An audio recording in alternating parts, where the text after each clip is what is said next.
Hola, muy buenas noches. Mi nombre es Omar Miranda. Soy estudiante de la carrera licenciatura en Administración con acentuación en Mercadotecnia. Estoy en el tercer tetramestre. Esto es para la materia, es la actividad uno para la materia Derecho Civil.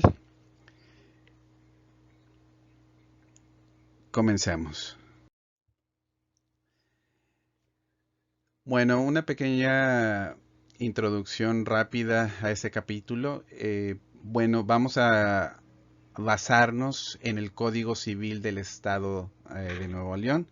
Recordemos que el Código Civil eh, están diferentes para, bueno, diferentes estados. Uno de los primeros códigos civiles registrados en la historia de México fue el de Oaxaca en 1895, 85, no recuerdo bien. Disculpen por el dato. Y a través de los años se han ido agregando a cada uno de los estados conforme se han ido requiriendo cada uno de estos códigos. Y en el estado de Nuevo León, bueno, fue la primera vez que fue publicado el Código Civil, fue en 1935 y a partir de ahí ha tenido diferentes modificaciones. La última modificación hasta donde yo sé fue en el 2020, fue su última reforma y esto es parte de lo que se tiene disponible en este código civil. Sabemos que cada país dispone de un código civil para regular las relaciones privadas de sus ciudadanos. Y bueno, la idea principal de nuestro código civil es recopilar normas sobre las relaciones familiares entre las personas, obligaciones, contratos, derechos sobre las cosas. Y sobre eso nos vamos a basar, el derecho sobre las cosas. De hecho, así es el título segundo, clasificación de los bienes. El artículo 750 del Código Civil nos dice que son bienes inmuebles, se refiere a los bienes inmuebles, el suelo, las construcciones adheridas a él, plantas, frutos pendientes de los árboles, siempre y cuando no sean separados de ellos por cosechas o cortes regulares. Todo lo que esté unido a un inmueble de una manera fija, de modo que no pueda separarse sin deterioro del mismo inmueble o del objeto a él adherido. Asimismo, las estatuas, relieves, pinturas u otros objetos de ornamentación colocados en edificios o heredades por el dueño del inmueble, en tal forma que revele el propósito de unirlos de un modo permanente al fondo. Ok, como estamos hablando de bienes, bueno, hay varios puntos que tenemos que tomar en cuenta, como pueden apreciar en la imagen, en la diapositiva. Hay varios puntos. Voy a mencionar ciertas cosas que vienen ahí plasmadas y no por no mencionar lo demás quiere decir que no sea menos importante, ¿ok? Todo es importante, siempre va a depender de lo que nos estemos basando en el momento que sea requerido. Es decir, si nosotros queremos saber si alguna máquina tiene algún beneficio o quién tiene el beneficio, bueno, pues aquí lo podemos encontrar. Siempre va a depender específicamente de lo que estemos buscando. Entonces aquí dice en el inciso 5, los palomares, colmenas, estanques de peces o criaderos análogos cuando el propietario los conserve con el propósito de mantenerlos unidos a la finca y formando parte de ella de un modo permanente. Las máquinas, vasos, instrumentos o utensilios destinados por el propietario de la finca directa, los abonos destinados al cultivo de una heredad, los aparatos eléctricos y accesorios adheridos al suelo o a los edificios por el dueño de estos, salvo convenios que ya estén estipulados, ¿verdad? Los manantiales, estanques, aljibes y corrientes de agua, así como los acueductos y las cañerías de cualquier especie que sirvan para conducir los líquidos o gases a una finca o para extraerlos de ella. Los animales que formen el pie de cría en los presidios rústicos destinados total o parcialmente al ramo de ganadería. Los diques y construcciones que, aun cuando sean flotantes o estén destinados por su objeto y condiciones a permanecer en un punto fijo de un río, lago o costa. Los derechos reales sobre inmuebles. El material rodante de los ferrocarriles, las líneas telefónicas y telegráficas y las estaciones radiotelegráficas fijas. Continuamos con el artículo 751.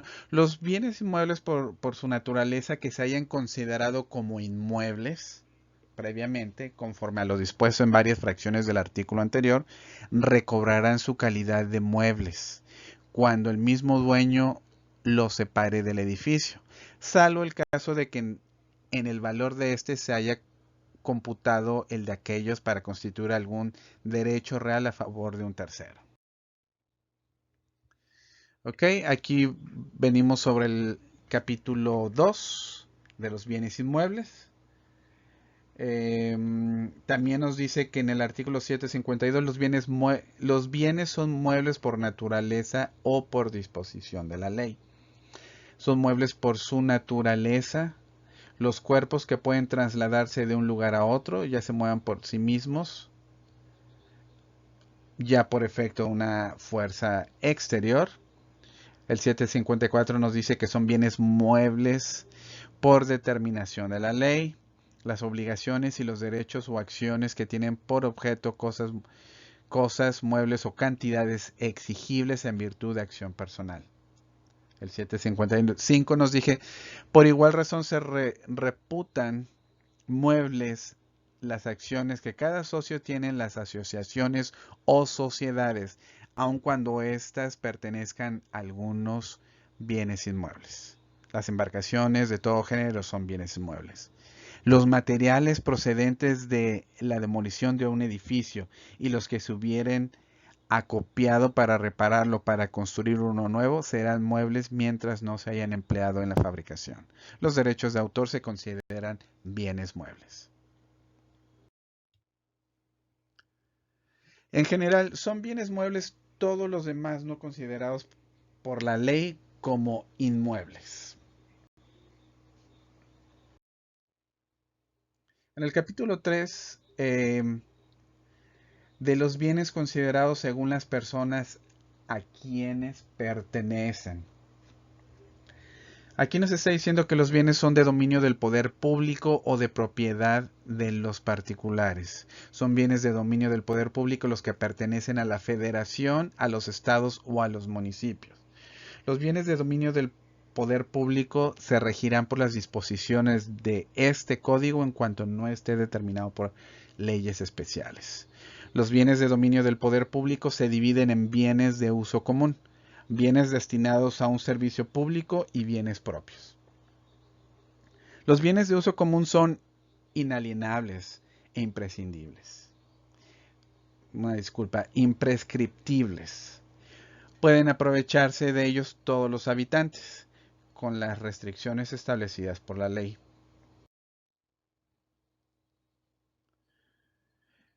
Aquí en el 769, artículo 769, nos dice que los que estorben el aprovechamiento de los bienes de uso común quedan sujetos a las penas correspondientes, a pagar los daños y perjuicios causados y a la pérdida de las obras que hubieren ejecutado. Los bienes destinados a un servicio público y los bienes propios pertenecen en pleno dominio a la federación, a los estados o a los municipios, depende del caso. Pero los primeros son inalienables e imprescriptibles, mientras no se les desafecte el servicio público a que se hallen destinados. Ok, aquí en el último capítulo 4 de los bienes mostrencos, El artículo 774 nos refiere como bienes, son bienes mostrenco los muebles abandonados y los perdidos cuyos dueños se ignore. ¿Ok? El que hallare una cosa perdida o abandonada deberá entregarla dentro de 3 días a la autoridad municipal del lugar o a la más cercana, si el hallazgo se verifica en despoblado. Eso usualmente pasa con los inmuebles que pasan a demoler y se encuentran muebles y no se saben de quién son. Se tienen que reportar y dentro de 3 días a la autoridad municipal cercana. Tengo entendido que si no se logra dar con el paradero del dueño de esa persona, ese artículo o ese bien es donado. Bueno, no sé, las leyes cambian a cada rato y no sé cómo sea en 2021. El 776 nos dice que la autoridad dispondrá desde luego que la cosa hallada se tase por peritos y la depositará exigiendo formal y circunstanciado recibo.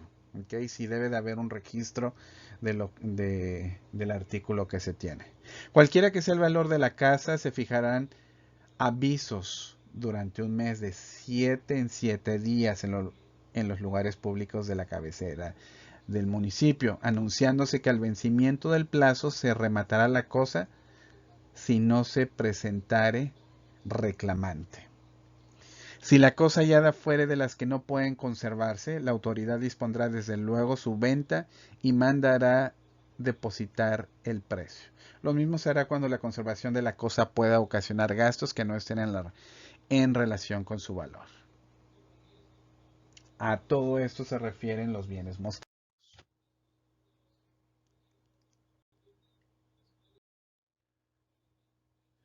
Y aquí tenemos el último capítulo 5. Yo había dicho que era el último, el 4. Nos habla de los bienes vacantes. Son bienes vacantes los inmuebles que no tienen dueño cierto y conocido y cuya posesión apta para prescribir no está inscrita en favor de persona alguna en el registro público. El que tuviere noticias de la existencia de bienes vacantes en el Estado y quisiere adquirir la parte que la ley da al descubridor, hará la denuncia de ello ante el Ministerio Público del lugar de la ubicación de los bienes.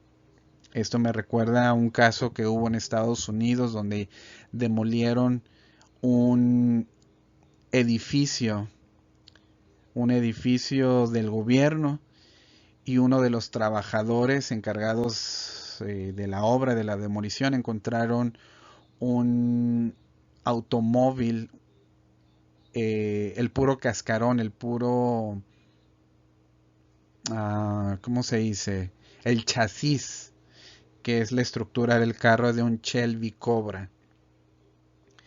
Y la persona lo reportó, obviamente lo reportó, los procesos son un poco diferentes, pero no tan diferentes en base a los procesos que tenemos en México, son muy similares pues. Lo reportó a las autoridades competentes, nadie lo reclamó, estuvieron esperando este proceso que estamos viendo aquí de si aparece el dueño, estuvieron reportándolo, nadie se nadie se nadie apareció como legítimo dueño del cascarón de ese carro y automáticamente el dueño de la obra, bueno, no automáticamente, el gobierno emitió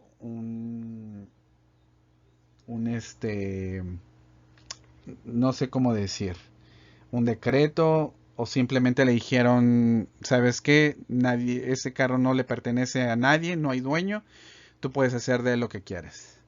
Y resultó que ese cascarón de ese carro, al final investigando, esta persona lo logró vender por alrededor de, si mal no me equivoco, $50,000 porque era un cascarón, un chasis de un Shelby Cobra original. Obviamente el carro valía más y bueno, eso es como un pequeño ejemplo de esto que está pasando. El artículo 187 nos dice que el Ministerio Público, si estima que procede, deducirá ante el juez competente según el valor de los bienes la acción que corresponda a fin de que, declarados vacantes los bienes, se adjudiquen al fisco del Estado. Bueno, ahí hay una gran diferencia, ¿verdad? Aquí es para el Estado y bueno, en este caso del carro pues tuvieron que pues regalarlo de alguna forma porque iban a hacer más procedimientos y como iba a tener el municipio o el condado un material que realmente no les iba a servir. En este caso pues sí, se tiene que adjudicar al fisco del Estado. Se tendrá al que hizo la denuncia como tercero coadyuvante. El denunciante recibirá la cuarta parte del valor catastral de los bienes que denuncie, observándose lo dispuesto en la parte final del artículo 781. El que se apodere de un bien vacante sin cumplir lo previo en este capítulo pagará una multa de 5 a 50 pesos sin perjuicio de las penas que señale el respectivo código. Ok, sé que es mucha información, es muy largo y hay muchos datos que están aquí en el Código Penal, perdón, en el Código Civil, pero sí es bien importante saber que este Código Civil surgió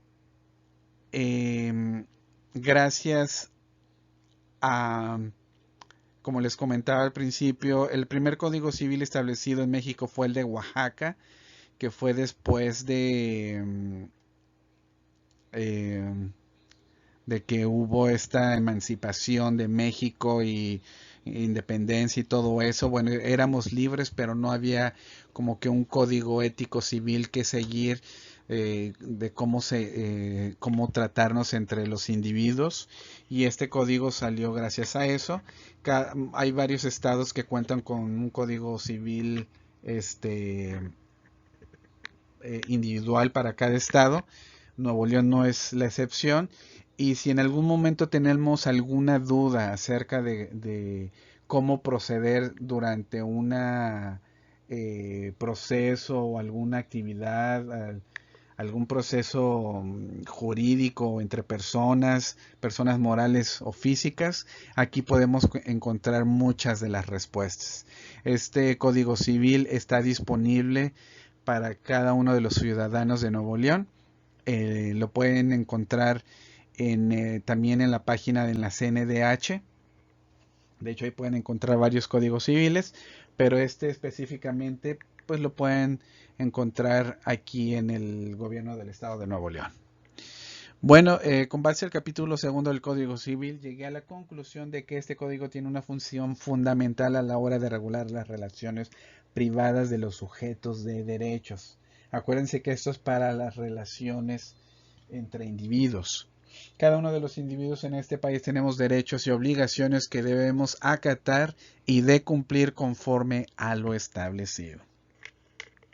Eso sería todo por mi parte. Les atendió Omar Miranda, de la carrera licenciatura en Administración de Empresas con acentuación en Mercadotecnia. Buenas noches.